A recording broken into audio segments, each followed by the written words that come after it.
엄마가 읽어주는 원서 Chapter 8 I soon learned to know the flower better. On the little prince's planet, there had always been very simple flowers, decorated with a single row of petals so that they took up no room at all and got in no one's way. They would appear one morning in the grass and would fade by nightfall. But this one had grown from a seed brought from who knows where, and the little prince had kept a close watch over a sprout that was not like any of the others. It might have been a new kind of baobab. But the sprout soon stopped growing and began to show signs of blossoming. The little prince, who had watched the development of an enormous bud, realized that some sort of miraculous apparition had emerged from it, but the flower continued her beauty preparations in the shelter of a green chamber, selecting her colors with the greatest care and dressing quite deliberately, adjusting her petals one by one. She had no desire to emerge all lumpled like the poppies. She wished to appear only in the full radiance of her beauty. Oh yes, she was quite vain. And her mysterious adornment had lasted days and days. And then one morning, precisely at sunrise, she showed herself. And, after having labored so painstakingly, she yawned and said, "Oh, I'm hardly awake. Forgive me. I'm still untidy." But the little prince couldn't contain his admiration. "How lovely you are! Aren't I?" The flower answered sweetly. "And I was born the same time as the sun." The little prince realized that she wasn't any too modest, but she was so dazzling. "I believe it is breakfast time," she had soon added. "Would you be so kind as to tend to me?" And the little prince, utterly abashed, having gone to look for a watering can, served the flower. She had soon begun tormenting him with her little touch vanity.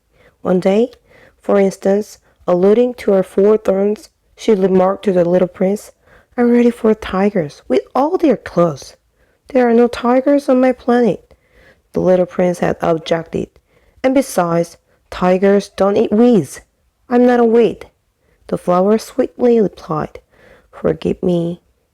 I'm not at all afraid of tigers, but I have a horror of drafts. You wouldn't happen to have a screen?"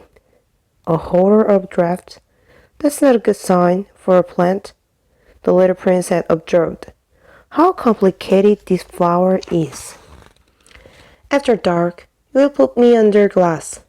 How could it is where you live, quiet and comfortable, where I come from." But she suddenly broke off. She had come here as a seed. She couldn't have known anything of other words. Humiliated at having let herself be caught on the verge of so naive a lie, she coughed 2 or 3 times in order to put the little prince in the wrong. "That screen?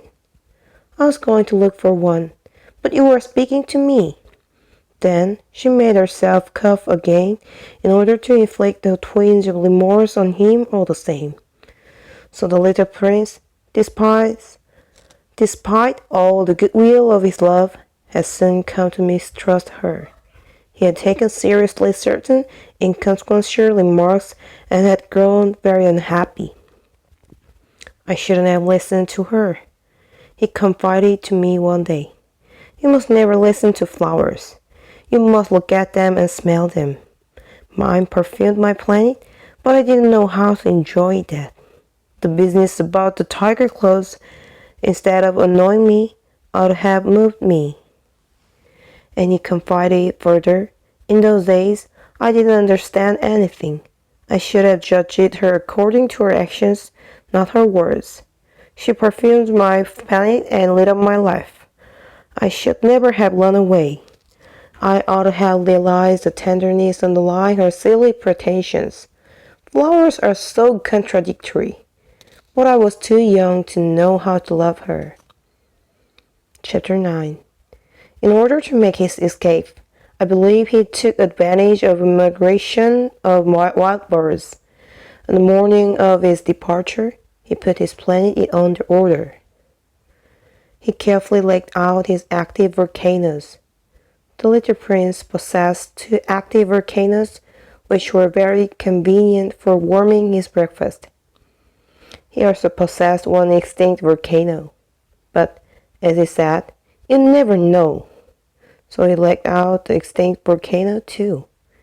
If they are properly laid out, volcanoes burn gently and regularly without eruptions.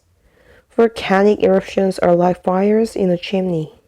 Of course, on our Earth, we are much too small to lay out our volcanoes. That is why they cause us so much trouble. The little prince also bleated a little sadly the last bubble shoots. He believed he would never be coming back. But all these familiar tasks seemed very sweet to him on his last morning. And when he watered the flower one last time and put her under grass, he felt like crying. "Goodbye," he said to the flower. But she did not answer him. "Goodbye," he repeated. The flower coughed, but not because she had a cold. "I've been silly," she told him at last. "I ask your forgiveness. Try to be happy." He was surprised that there were no approaches.